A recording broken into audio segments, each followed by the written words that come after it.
tout le monde. Comment allez-vous en ce vendredi, ce dernier vendredi de janvier? Et aujourd'hui on se retrouve donc avec la dernière vidéo food de ce mois de janvier de vidéo. Aujourd'hui pour ce dernier vendredi je voulais vous proposer 3 idées de snacks à emporter. On voit beaucoup d'idées de snacks genre une poignée d'amandes, une pomme ou ce genre de trucs. Nous c'est pas ce qu'on aime ici, nous on veut des choses gourmandes, des choses qui donnent envie de se faire plaisir au goûter. Donc je vais vous proposer 3 idées de snacks, dont une boisson et 2 snacks. Donc j'espère que cette vidéo va vous plaire et je vous montre ça tout de suite. On est parti avec la première recette. Alors pour cette première recette, je vais commencer par mesurer tous les ingrédients liquides. Et je vais commencer par mettre 2 œufs. À ces œufs, je vais ajouter 110 g de lait. Moi j'utilise pour cette recette du lait de coco. Puis on ajoute 100 g de skyr. Alors vous pouvez utiliser du skyr, vous pouvez utiliser un velouté, du yaourt de soja. Tant que c'est 100 g de yaourt, tant que c'est 100 g de yaourt type fromage blanc, c'est tout ce qui compte. Et je mélange. On va venir ajouter les ingrédients secs. Là, vous avez besoin d'un sachet de levure et de 130 g de farine. Pour la touche finale, je viens ajouter un petit peu de cannelle. Une fois que vous obtenez une pâte onctueuse comme ça, assez liquide mais quand même plus épaisse qu'une pâte à crêpes, on peut aller à la cuisson. La cuisson des pancakes, moi ce que je vais faire c'est que je vais utiliser de l'huile de coco. Et j'en mets dans la poêle, il en faut pas beaucoup, j'en mets juste au milieu, au niveau de là où je vais cuire mon pancake. Puis je viens prendre ce genre de louche un peu plate et je mets une petite louche. Pour la cuisson des pancakes c'est très simple, on attend que des petites bulles se forment à la surface et explosent. Et une fois qu'on voit que les petites bulles ont explosé, là on peut retourner le pancake et ça veut dire qu'il est cuit d'un côté. Une fois qu'on en est là, hop, on peut retourner son pancake. Et vous voyez, on voit qu'il est quand même assez épais. Et moi, c'est ça que j'aime dans les pancakes, c'est quand ils sont bien épais. Par contre, pour l'autre face, on laisse moins longtemps que pour la première face. Parce que du coup, le pancake a quasiment cuit en entier.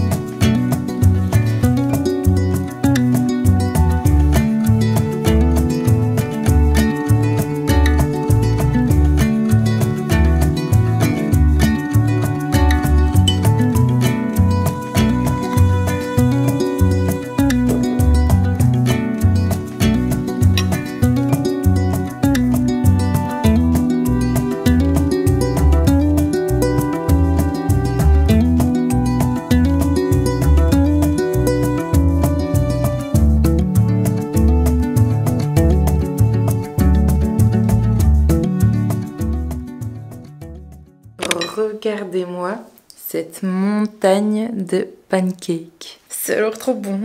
Ici on veut de la gourmandise, alors on va pas se mettre 2 pancakes, on se met une petite montagne de pancakes. Je trouve que ça se voit à la caméra mais ils sont genre hyper fluffy. J'ai mis un peu de skyr au-dessus avec des myrtilles surgelées que j'ai passé 30 secondes au micro-ondes. Ça fait un peu comme une petite confiture chaude et du miel et de la cannelle.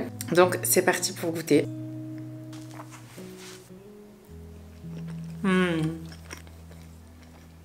C'est trop bon. Cette recette de pancakes, ça fait vraiment des pancakes un peu genre sticky et tout. Là, c'est vraiment genre des pancakes vraiment super sticky, super moelleux. Avec le skyr et les myrtilles, ça fait comme une petite crème. C'est trop bon.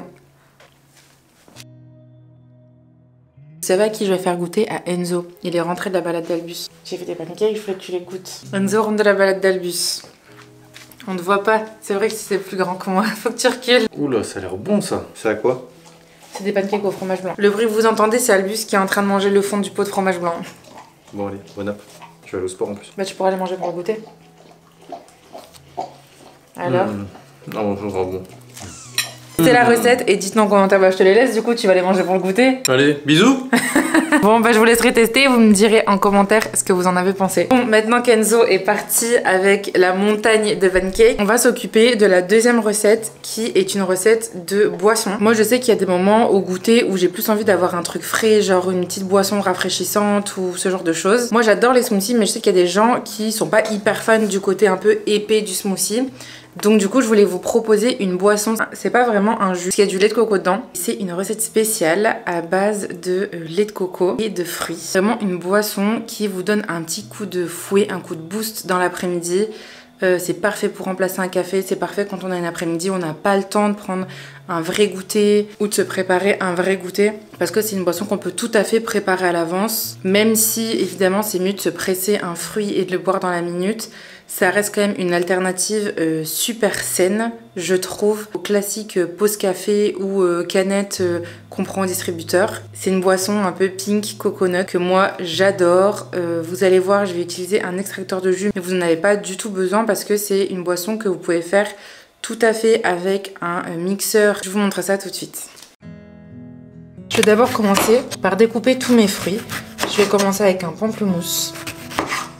J'enlève au maximum la peau et dans une assiette, je vais venir mettre tous mes fruits. Alors là, j'ai déjà coupé au préalable de l'ananas.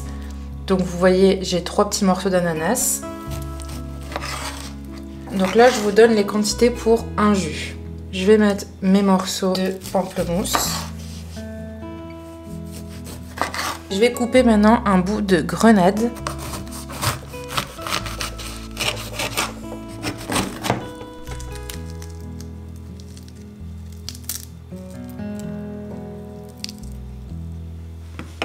Alors pour la suite de la recette, vous allez avoir besoin d'un extracteur de jus, mais ça n'est pas obligatoire. Pendant des années, moi j'ai pas eu d'extracteur de jus, ça fait vraiment très peu de temps que je l'ai. Et du coup à ce moment-là, vous pouvez les mixer au mixeur de manière classique et ensuite les passer au tamis avec ce genre de petit tamis au-dessus d'un verre pour pouvoir juste enlever les pulpes des fruits. Ça fonctionne très bien, c'est ce que j'ai toujours fait et ça fonctionne très bien. Aujourd'hui je vais vous montrer la recette avec l'extracteur. Mais si jamais vous n'en avez pas, ne vous inquiétez pas, vous pourrez quand même faire la recette sans souci.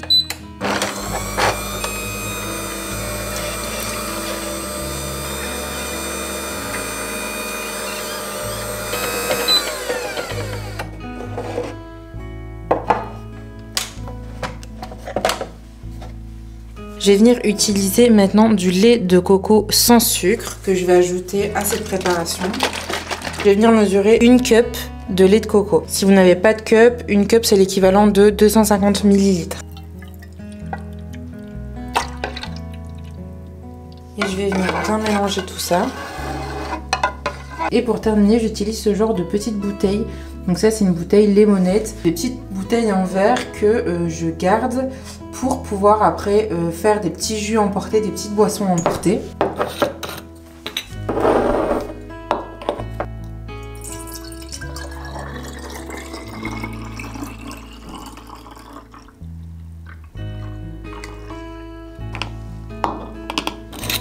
Et vous avez maintenant votre petit pink coco juice à emporter pour vos goûters.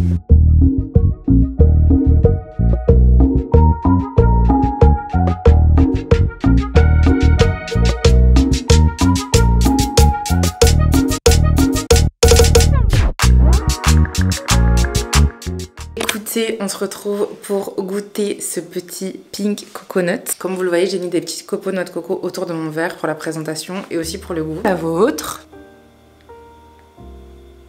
On dirait un peu un mocktail, vous savez, c'est les cocktails sans alcool qu'on retrouve dans les bars. C'est vraiment trop bon. Ça fait vraiment boisson coup de boost dans l'après-midi. Et le lait de coco, ça ramène vraiment un truc un peu onctueux, un peu plus riche, qui cale plus qu'un jus de fruits classique et qui en fait vraiment, je trouve, une vraie boisson snack pour le goûter. Là, je l'ai mis dans un verre pour vous le présenter, mais comme vous le voyez, vous pouvez tout à fait le mettre dans des petites bouteilles en verre que vous récupérez ou alors dans ce genre de cup café à emporter. C'est tout à fait possible et je trouve ça super parce que c'est vraiment hyper pratique de pouvoir préparer ça en avance et d'avoir une petite potion comme ça énergisante pour coup de fouet dans l'après-midi. Franchement, c'est vraiment hyper bon. En plus, c'est un joli rose pêche. Franchement, je m'en passe pas, c'est vraiment trop bon. Testez-la et franchement, vous m'en direz des nouvelles. Alors, pour cette troisième et dernière recette. Je voulais vous proposer ma version des barres de céréales. C'est une recette sur laquelle j'étais tombée il y a quelques mois de ça sur Instagram. Je me souviens plus du tout du nom de la personne et je l'avais testé, mais je trouvais que c'était vraiment très sucré. Donc j'ai modifié la recette à ma manière et avec mes goûts et je l'ai testé du coup plusieurs fois, etc. Et j'ai fini par trouver le bon équilibre que je trouve très bon. Donc je vous partage ça aujourd'hui et j'espère que ça vous plaira. Pour la base de nos barres de céréales, on va avoir besoin de galettes de riz. Donc on va prendre 2 galettes de riz qu'on va émietter. On va prendre une petite poignée de cacahuètes. On va venir concasser. Et maintenant, on va utiliser du beurre de cacahuètes. 2 généreuses cuillères de beurre de cacahuètes. Je vous conseille de prendre une maryse pour bien mélanger. On vient ajouter une pincée de sel. Dans un petit pot, j'ai mis 4-5 carrés de chocolat noir que je vais aller faire fondre. Une fois que le chocolat a fondu, je vais venir ajouter la pointe d'un couteau d'huile de coco. Et je vais venir mélanger. Maintenant que tout est prêt, je vais assembler les barres de céréales. Prendre un tupperware en verre avec un papier cuisson.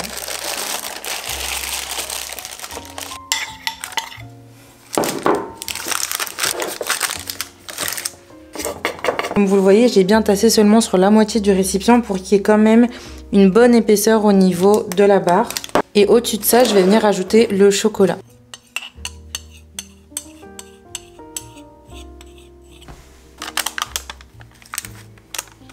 Maintenant, je vais laisser prendre ça une nuit entière au frigo et je vous retrouve demain pour le démoulage et la dégustation.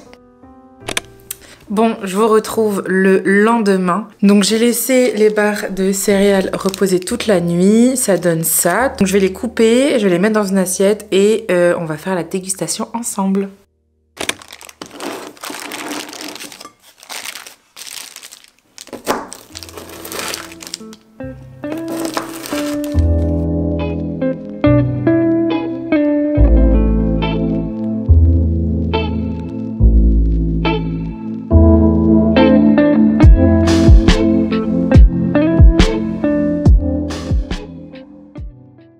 On va tester ensemble ces petites barres de céréales. Je sais déjà qu'elles sont très bonnes parce que c'est pas la première fois que je les fais.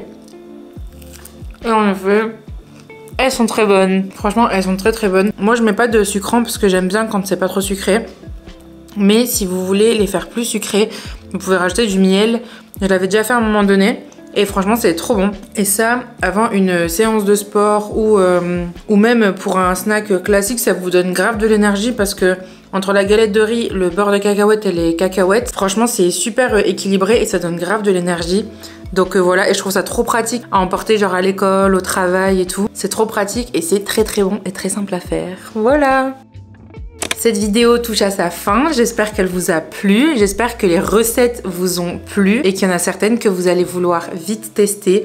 En tout cas, si vous testez une des recettes, dites-le moi en commentaire et dites-moi ce que vous en avez pensé. Je suis très contente parce que cette vidéo était la dernière vidéo recette de ce mois de janvier de vidéos. Alors j'espère vraiment qu'elle vous a plu, j'espère que les autres vidéos food vous ont plu. Le mois n'est pas terminé, il nous reste encore 5 vidéos à partager ensemble, donc j'espère qu'elles vous plairont. On arrive à la fin du mois, alors si vous ne l'avez pas encore fait, c'est le moment de vous abonner. J'espère que vous êtes contents pour l'instant de toutes les vidéos que je vous ai sorties et j'ai vraiment mis du temps sur ces vidéos food et recettes, donc j'espère que ça vous a fait plaisir d'en avoir parce qu'on m'en avait déjà demandé beaucoup en commentaire. Donc j'ai vraiment voulu vous proposer des vidéos recettes pour ce mois de janvier de vidéos. Moi je vous fais des gros bisous et du coup je vous dis à demain pour une nouvelle vidéo. Bisous!